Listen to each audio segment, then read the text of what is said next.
Hey everybody, so today we're going to be continuing our work in polygons and finding the area of all different polygons.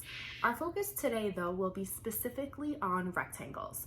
So when you were finding area of different polygons in our last session, many times we broke up the polygon into smaller polygons that we found inside of it. And then we found the area of each of those parts and then added them up together. That way we were able to make it a little bit easier when we were seeing how much area or space the polygon was taking up.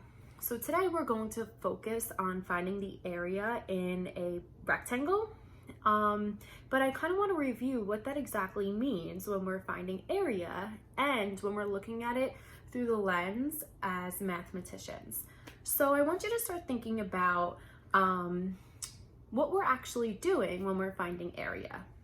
So to begin, what we're going to be doing today is learning to find the area of a rectangle by determining the unknown dimension when one dimension or the area is given or known. And what that exactly means is we'll be looking at some rectangles where we'll be given specific information, but some parts are going to be missing. And we're going to see how we can practice using math to find the area.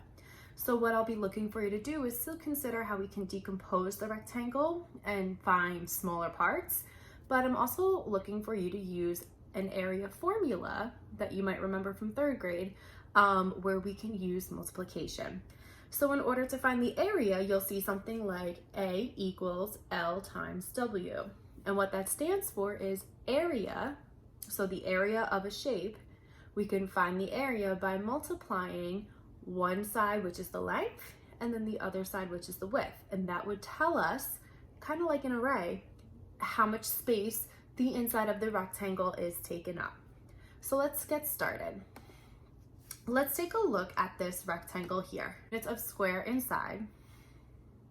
So you'll see inside here of this rectangle, in order to find the area, we could do a few things. Yeah, we could count all of the units inside, all the unit squares. But I want to kind of show you a new strategy that I think will be a lot more helpful and actually a way that we can kind of solve this a little bit quicker and a little bit more accurately. So as we see here, we know if we were to count the side, the length, we have 6 square units going down. If we were to count across, we have 8 square units going across.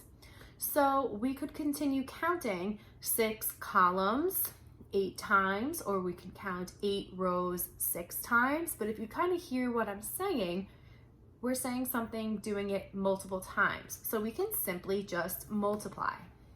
So to find the area, the amount something takes up, the amount of space something takes up, we simply multiply the length, L, by the width, W. And by doing this, it will give us the entire area that takes up the inside of the shape.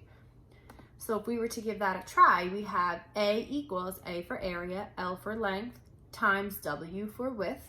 And if we just simply input the information that we're given, we can take A equals 6 from our length, 8 from our width, and we multiply that. And if we, kind of think of our basic facts, we know that the area would be 48 square inches. Let's take a look here. So what if a part of the rectangle is covered? So this is where it can be tricky. Can you still find the area? So let's take a look here at this rectangle. So we see that the rectangle, has square units on the inside, but there is a section that's covered. So maybe one option is you can kind of trace the lines and draw the lines over that circle, but sometimes that can become a little bit inaccurate or maybe a little bit unclear. So I want you to start thinking about these questions.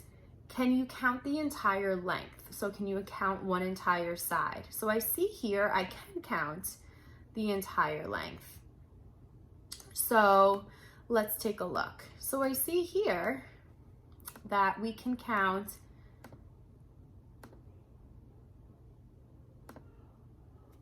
the entire top is 6 squares go across.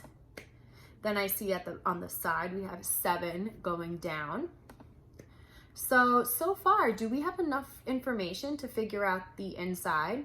We do, and we can use this formula here.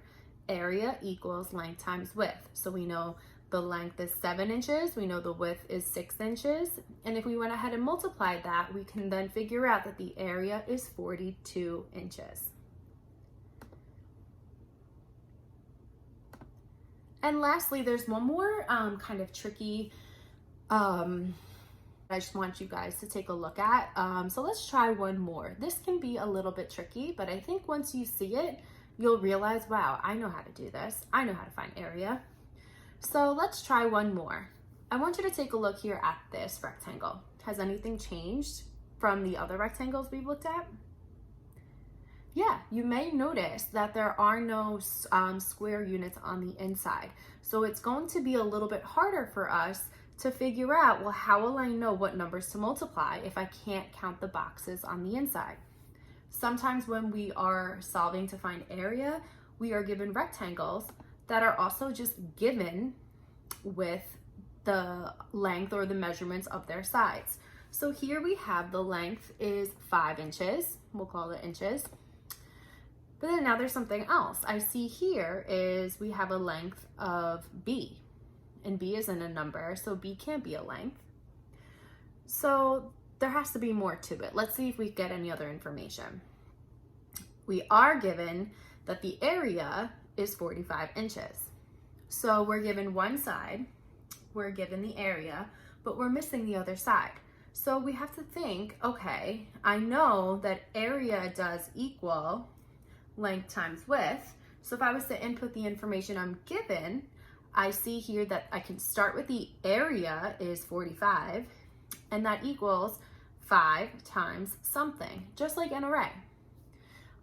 So if I know my basic facts, I know that 5 times 9 will give me 45. So the missing side is 9. So the area equals 45 inches. So the length and the width would be 5 and 9.